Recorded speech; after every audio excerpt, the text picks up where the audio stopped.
Alright, so here's the outside of the box. Got a little paracord handle so you can carry it. We have paracord on top that's holding the lid closed, which is connected to this little latch here that I made. In fact, this actually came out of like an old light fixture that I didn't need. Just screwed in there. The screw's not tight enough to where it's stuck, but I can slide this back and forth. So that way when this is up on a tripod or oriented like this, we can slide this forward once the lid's open so the lid doesn't close. I'll show you that later. So then this other end is connected to a little block that you slide in on the top of a tripod head. So that way you can use it on a tripod. And then to open it, just slide this knot, which is just a taut line hitch. Alright, so let's open this up.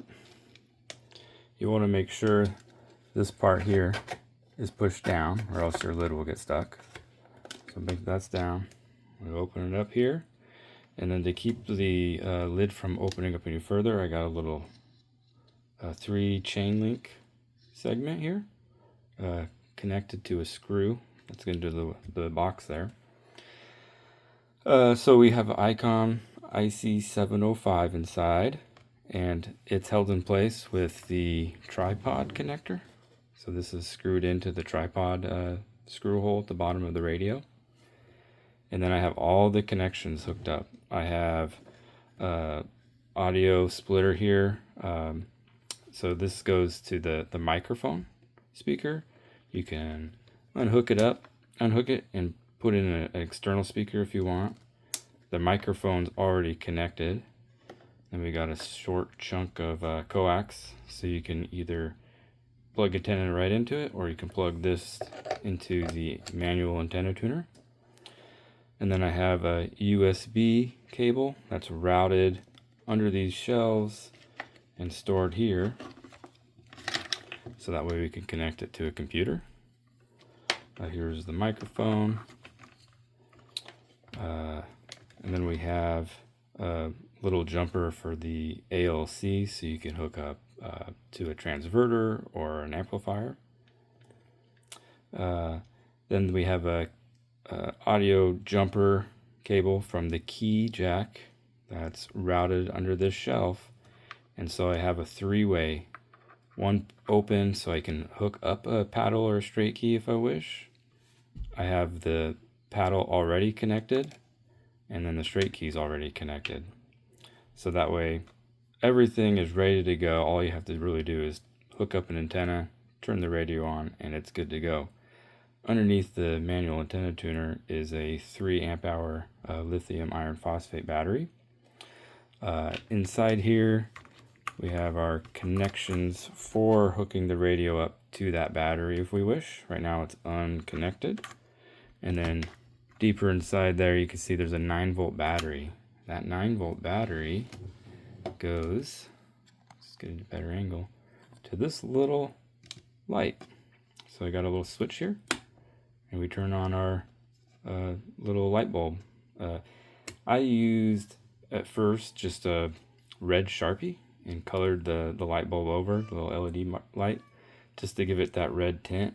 But I found for like $1.50 this taillight repair tape, and that made it a much better red. So definitely affordable option.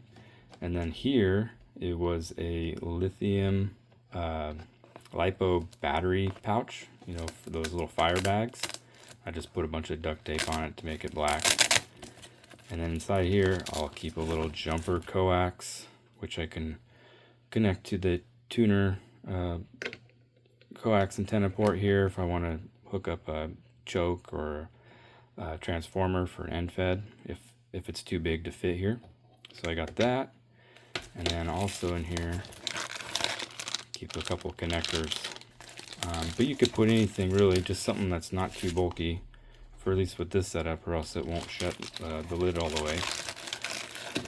But yeah, that's the contents of this little box. You can customize one however you like.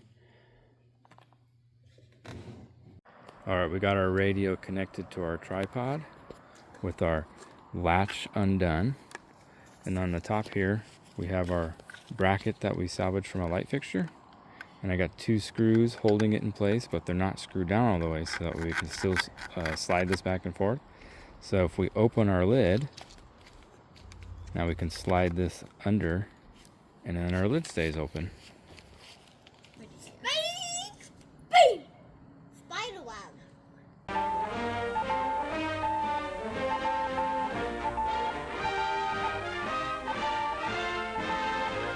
I'm now a radio man. You can bet your boots he knows his stuff.